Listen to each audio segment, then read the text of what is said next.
Good morning students, welcome to my channel Dreams Make Real. My name is Dipali and today I will discuss with all of you 10th class English worksheet number 48 and it is 24th October 2020. बच्चों इस worksheet की जो date है 24 अक्टूबर की ये worksheet आई है हमारी worksheet number 48 और ये 10th क्लास की इंग्लिश की वर्कशीट है। बच्चों आज हम जो इस वर्कशीट में पढ़ने वाले हैं, आज तक आप लोग सिर्फ 7th 8th में वो सोशल साइंस में पढ़ते हुए आए हो, लेकिन आज आप वो इंग्लिश में भी पढ़ोगे। इंस्टीट्यूशन यानी संविधान, संविधान की प्रस्तावना, प्रियम्बल ऑफ इंस्टीट्यूशन के बारे में आज हम इस वर्कशीट में जानेंगे कि क्या प्रिंसिपल्स हैं प्रियम्बल के और प्रियम्बल को क्या कहा जाता है कॉन्स्टिट्यूशन का। एक क्वेश्चन भी आता है आप लोगों का सोशल साइंस में कि संविधान की आत्मा किसको कहा जाता है, तो yes, preamble is the soul of Indian constitution. Preamble ही है जिसको आत्मा कहा जाता है इंडियन कॉन्स्टिट्यूशन की। देखिए, read the preamble of the Constitution of India. You would have come across the preamble in your textbook also. Justice, liberty, equality and fraternity are the four pillars of democratic India. बच्चों जो हमारा constitution है, जो हमारा Indian constitution है, उसके चार pillar हैं यानी कि चार स्तंभ हैं। Justice, liberty, equality and fraternity. इन चार प्रिंसिपल पर ही जो है हमारा संविधान टिका हुआ है। यही चार जो है संविधान के पिलर है।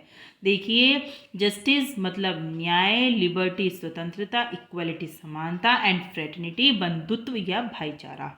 तो आज हम इस वर्कशीट में इन चारों के बारे में ही पढ़ेंगे। देखते हैं बच्चों आगे क्या दिया हुआ है। देखिए, ये हमारा जो है नेशनल सिंबल भी बना हुआ है और आगे देखते हैं हमारा क्या है इस वर्कशीट में। देखिए, ये हमारी प्रियम्बल ही है। इसकी जो फर्स्ट लाइन है ये बहुत ही अच्छी लाइन है बच्चों।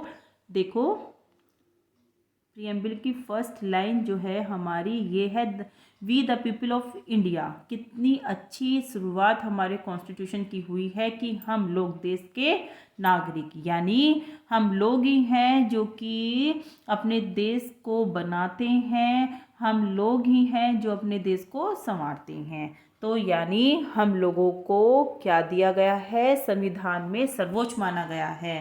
किसको? वी को। वी यानी हम लोगों को।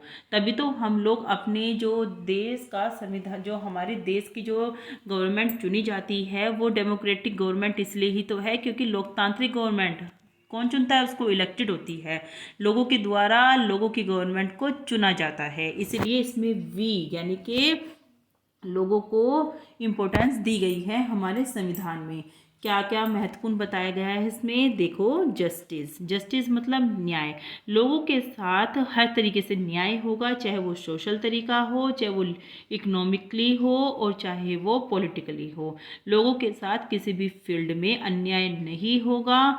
सेकंड जो हमारा प्रिंसिपल है प्रियम्बल का वो है हमारा लिबर्टी, यानी लिबर्टी ऑफ थॉट, एक्सप्रेशन, अपने आप को अभिव्यक्त करने की स्वतंत्रता, अपने विचारों की स्वतंत्रता, अपने आप को, अपना फेस और अपनी पूजा, वर्शिप मतलब पूजा, और अपना विश्वास, अगर हम जिस चीज़ में चाहें अपना विश्वास रख सकते हैं, कोई हमारे ऊपर किसी तरह की रेस्ट्रिक्शन नहीं होगी। तो इस चीज़ की हमें संविधान में पूरी स्वतंत्रता दी गई है। क्योंकि बच्चों जो प्रियम्बल होता है is the introduction of the constitution, यही हमारे कॉन्स्टिट्यूशन का इंट्रोडक्शन, सबसे पहला जो होता है वो इंट्रोडक्शन यानी कि प्रस्तावना ही होती है। And it contains the philosophy on which the entire constitution has been built, और यही वो फिलोसफी रखता है जिस पर हमारा पूरा कॉन्स्टिट्यूशन जो है वो बनता है। पूरा कॉन्स्टिट्यूशन हमारा किस पर बनता है, प्रियम्बल पर ही टिका हुआ है, जिसके चार क्या है, प्रिंसिपल हैं, justice, liberty, equality and fraternity. तो थर्ड प्रिंसिपल हम लोग देखते हैं equality, equality of status and of opportunity and to promote among them all.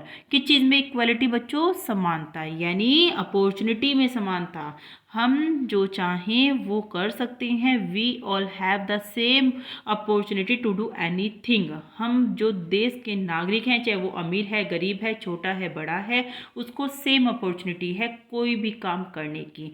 लेकिन उस काम को अपने हार्ड वर्क से, अपने मोटिवेशन से, इंस्पिरेशन से हम आगे बढ़ाते हैं, आगे बढ़ते हैं, तभी तो कोई जो व्यक्ति है वो सक्सेस हो जाता है और कोई व्यक्ति सक्सेस नहीं होता। लेकिन अपॉर्चुनिटी जो है वो सबको इक्वल मिली है, समान मिली है, इक्वलिटी है। ठीक है। चौथा जो हमारा प्रिंसिपल है वो है बच्चों हमारा फ्रेटर्निटी, यानी बंधुत्व, भ्रातृत्व, भाईचारा, assuring the dignity of the individual and the unity of the nation. क्योंकि बच्चों यही हमारे राष्ट्र को एकता में बांध कर रखता है, क्योंकि अगर हम बंधुत्व की, भाईचारे की, प्रेम की भावना रखेंगे तभी हमारा जो राष्ट्र है, हमारा देश है, वो एकता के सूत्र में बंधा रहेगा। क्योंकि in India there are different types of people, different caste के हैं, डिफरेंट लैंग्वेज है, डिफरेंट रिलीजन है हमारे इंडिया में।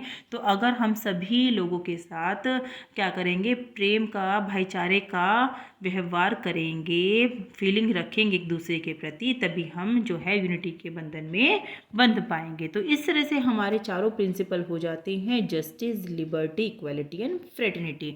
आपको चारों प्रिंसिपल याद रखने हैं। ये सोशल साइंस में भी इतने ही इम्पोर्टेंट हैं जितने आज इंग्लिश में हो रहे हैं आपकी वर्कशीट में। ठीक है बच्चों, आगे देखते हैं हम। इसमें आगे कुछ और इम्पोर्टेंट नहीं है, आपको ये चारों ही पॉइंट इम्पोर्टेंट हैं। आगे देखिए, सिग्नेचर ऑफ द आर्टिस्ट बिहोर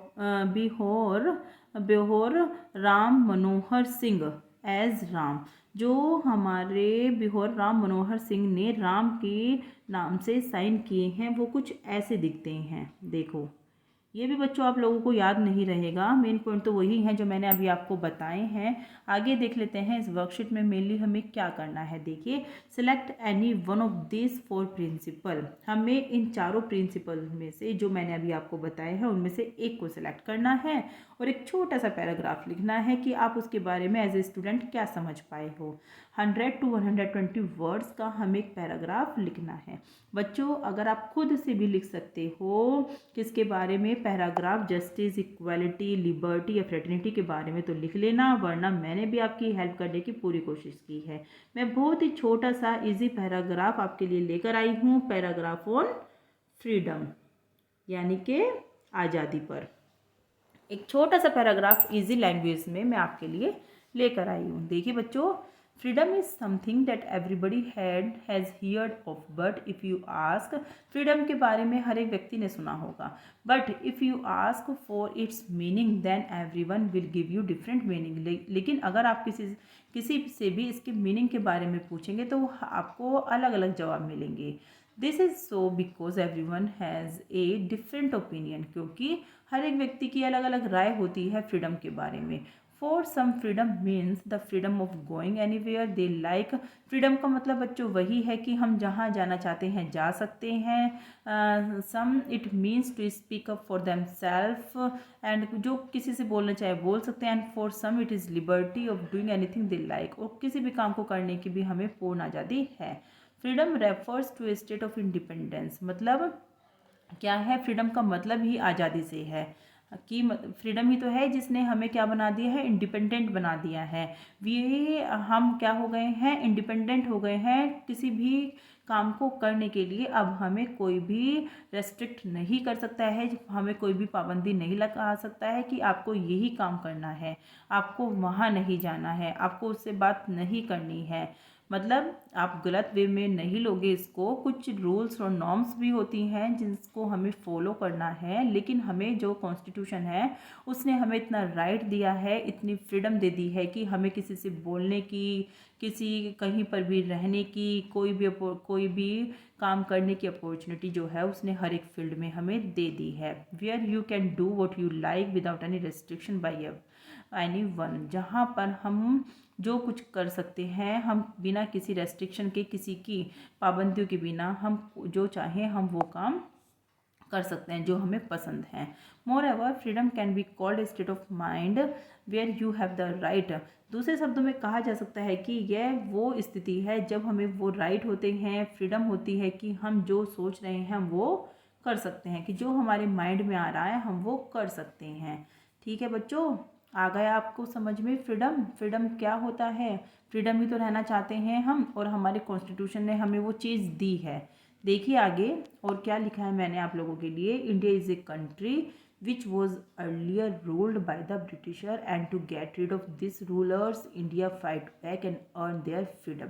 देखिए इंडिया जो है एक ऐसा कंट्री था जहाँ पर पहले ब्रिटिशों का राज था, लेकिन उससे छुटकारा पाने के लिए लोगों ने फाइटिंग करी है और फिर वापस अपनी फ्रीडम ले ली है। तभी तो आज इंडिया क्या हो गया, इंडिपेंडेंट कंट्री बन गया है। और इंडिया को फ्रीडम कब मिली थी, 1947 में। इससे पहले यहाँ पर ब्रिटिशों का राज था। लेकिन देखिए but during this long fight, लेकिन इस लंबी लड़ाई में many people lost their lives, बहुत सारे लोगों ने अपना जीवन खो दिया है। And because of the sacrifice of those people, और क्योंकि इन लोगों के बलिदान के कारण ही every citizen of the country India is a free country.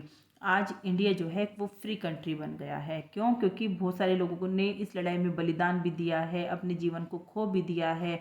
बहुत लंबे समय तक जो है ये फाइटिंग चलती रही, लेकिन फिर फाइनली जो है इंडिया को इंडिपेंडेंस मिल गई। And the world largest democracy in the world, और इंडिया जो है संसार का सबसे जो है लार्जेस्ट डेमोक्रेसी संसार का बन गया है। तो बच्चों इस तरह से मैंने आपकी हेल्प की है पैराग्राफ ऑन फ्रीडम लिखकर, और आपको प्रियम्बल समझा दिया है, प्रियम्बल के चारों प्रिंसिपल्स आपको समझा दिया है। देखिए ये भीमराव अंबेडकर बने हैं, देखिए। और ये कॉन्स्टिट्यूशन ऑफ इंडिया, ये हमारे संविधान का एक पेज ही है जिस पे भीमराव अंबेडकर बने हैं, क्योंकि इन्होंने ही हमारे संविधान की नींव रखी थी, डॉक्टर भीमराव अंबेडकर जी ने। और देखिए इस तरह से यहाँ पर फ्लैग्स भी बने हुए हैं, कितने सुंदर लग रहे हैं ये फ्लैग। तो इस तरह से बच्चों आपको ये वर्कशीट समझ में आ गई होगी। अगर आपको वर्कशीट समझ में आ रही है, आपको कुछ वर्कशीट से फ़ायदा हो रहा है, मेरे समझाया हुआ आपको समझ में आ रहा है, तो आप वीडियो को लाइक करोगे, कमेंट बॉक्स में कमेंट डालोगे, और साथ ही चैनल को सब्सक्राइब भी करोगे और बेल आइकन हिट करोगे, ताकि आने वाली वीडियो आपको समय से पहले मिल जाए और आप उसको अपनी कॉपी में कर सको और अपनी मैडम को भेज सको। धन्यवाद।